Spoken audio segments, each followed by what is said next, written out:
Good afternoon, Chairman Blumenthal, Ranking Member Blackburn, and members of the subcommittee. Thank you for the opportunity to appear before you. My name is Frances Haugen. I used to work at Facebook. I joined Facebook because I think Facebook has the potential to bring out the best in us. But I'm here today because I believe Facebook's products harm children, stoke division, and weaken our democracy.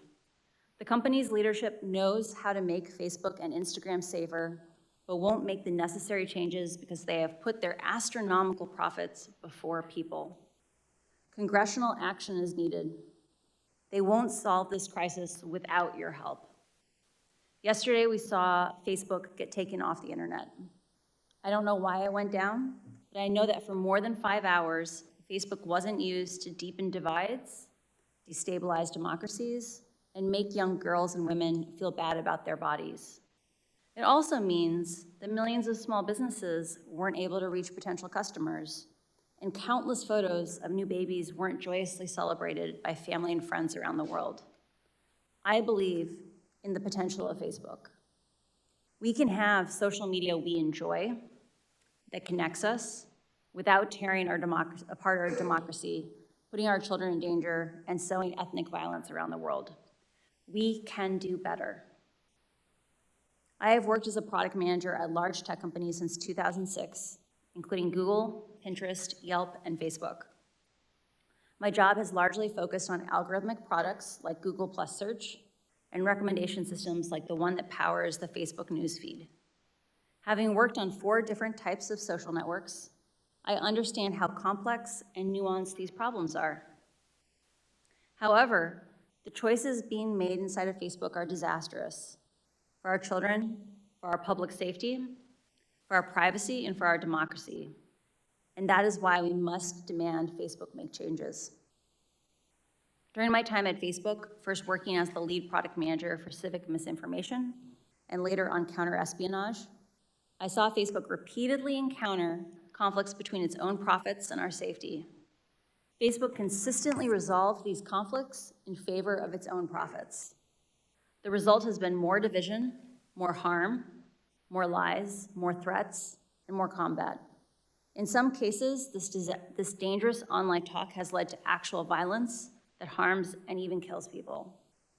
This is not simply a matter of certain social media users being angry or unstable, or about one side being radicalized against the other. It is about Facebook choosing to grow at all costs, becoming an almost $1 trillion company by buying its profits with our safety. During my time at Facebook, I came to realize a devastating truth. Almost no one outside of Facebook knows what happens inside of Facebook. The company intentionally hides vital information from the public, from the US government, and from governments around the world. The documents I have provided to Congress prove that Facebook has repeatedly misled the public about what its own research reveals about the safety of children, the efficacy of its artificial intelligence systems, and its role in spreading divisive and extreme messages. I came forward because I believe that every human being deserves the dignity of the truth.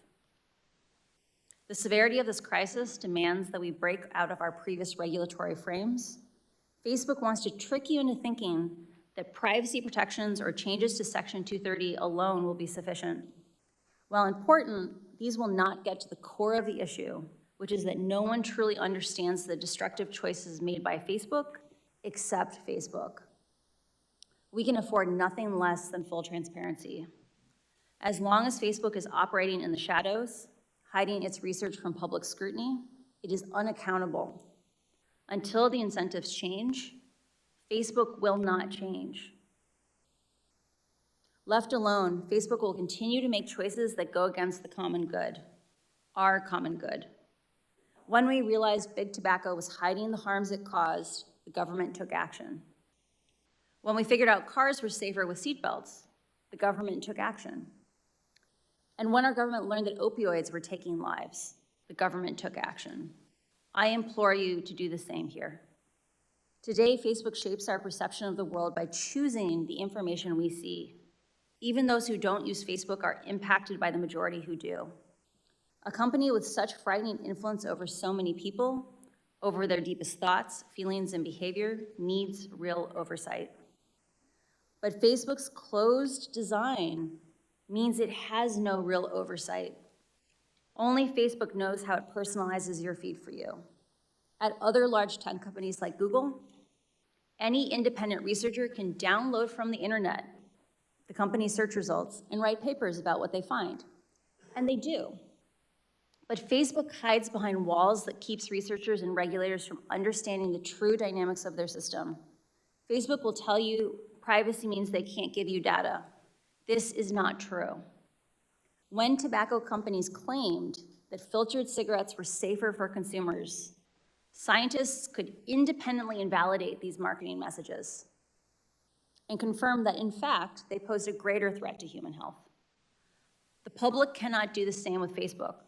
We are given no other option than to take their marketing messages on blind faith. Not only does the company hide most of its own data, my disclosure has proved that when Facebook is directly asked questions as important as, how do you impact the health and safety of our children, they mislead and they choose to mislead and misdirect. Facebook has not earned our blind faith. This inability to see into Facebook's actual systems and confirm how they work is communicated and confirm that they work as communicated is like the Department of Transportation regulating cars by only watching them drive down the highway. Today, no regulator has a menu of solutions for how to fix Facebook because Facebook didn't want them to know enough about what's causing the problems. Otherwise, there wouldn't have been need for a whistleblower. How is the public supposed to assess if Facebook is resolving conflicts of interest in a way that is aligned with the public good if the public has no visibility into how Facebook operates? This must change. Facebook wants you to believe that the problems we're talking about are unsolvable. They want you to believe in false choices. They want you to believe that you must choose between a Facebook full of divisive and extreme content or losing one of the most important values our country was founded upon, free speech. That you must choose between public oversight of Facebook's choices and your personal privacy. That to be able to share fun photos of your kids with old friends, you must also be inundated with anger-driven virality.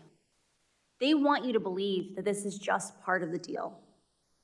I am here today to tell you that's not true. These problems are solvable.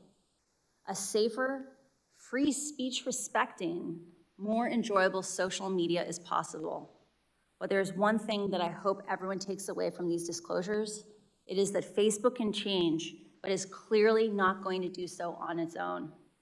My fear is that without action, divisive and extremist behaviors we see today are only the beginning. What we saw in Myanmar and are now seeing in Ethiopia are only the opening chapters of a story so terrifying, no one wants to read the end of it.